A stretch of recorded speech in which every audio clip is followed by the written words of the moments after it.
అబ్రహాము ఒక గొప్ప రాజు కాదు, అతడు ఒక సైనికుడు కాదు, అతడు సాధారణ మనిషే. కాని దేవుడు పిలిచినప్పుడు అతడు వినడానికి సిద్ధంగా ఉన్నాడు. అబ్రహాము తన దేశంలోనే ఉన్నాడు, తన బంధువులతో, తన ఇంటితో, తన భద్రతతో ఉన్న జీవితం. అప్పుడే దేవుడు అతనితో ఇలా అన్నాడు, నీ దేశాన్ని విడిచిపెట్టు, నీ బంధువులను విడిచిపెట్టు, నేను చూపించే దేశానికి నీవురా. ఎక్కడికి వెళ్తున్నాడో అబ్రహాముకు తెలియదు, ఎలా జీవించాలో కూడా తెలియదు. కాని ఒక విషయం అతనికి తెలుసు, దేవుడు పిలిచాడు. అబ్రహాము ప్రశ్నించలేదు, వాదించలేదు, భయపడలేదు.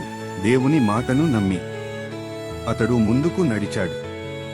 అప్పుడు దేవుడు అతనికి వాగ్దానం చేశాడు, నేను నిన్ను గొప్ప జనముగా చేస్తాను, నిన్ను ఆశీర్వదిస్తాను, నీ పేరు గొప్పదిగా చేస్తాను, నీవు ఆశీర్వాదంగా ఉంటావు. సంతానం లేని అబ్రహామును దేవుడు అనేక జనముల తండ్రిగా చేశాడు. వృద్ధాప్యంలో కూడా దేవుడు తన మాటను నిలబెట్టుకున్నాడు. అబ్రహాము సంపదతో మాత్రమే కాదు, విశ్వాసంతో గొప్పవాడయ్యాడు. దేవుని మాటను నమ్మిన వాడిని దేవుడు ఎప్పుడూ వదలడు. ఈ రోజు కూడా దేవుడు నిన్ను పిలుస్తున్నాడు. నీవు అబ్రహాములాగా విశ్వాసంతో అడుగు ముందుకు వేస్తే నీ జీవితం కూడా ఆశీర్వాదంగా మారుతుంది. ఈ వీడియో మీ హృదయాన్ని తాకి ఉంటే దయచేసి ఒక లైక్ చేయండి.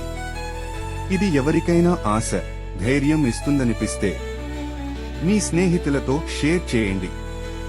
ఇలాంటి ప్రార్థన, ఆశీర్వాద వీడియోలు ప్రతిరోజు చూడాలంటే మా ఛానల్ను సబ్స్క్రైబ్ చేసుకోండి. దేవుడు మిమ్మల్ని ఆశీర్వదించుగాక. ఆమేన్.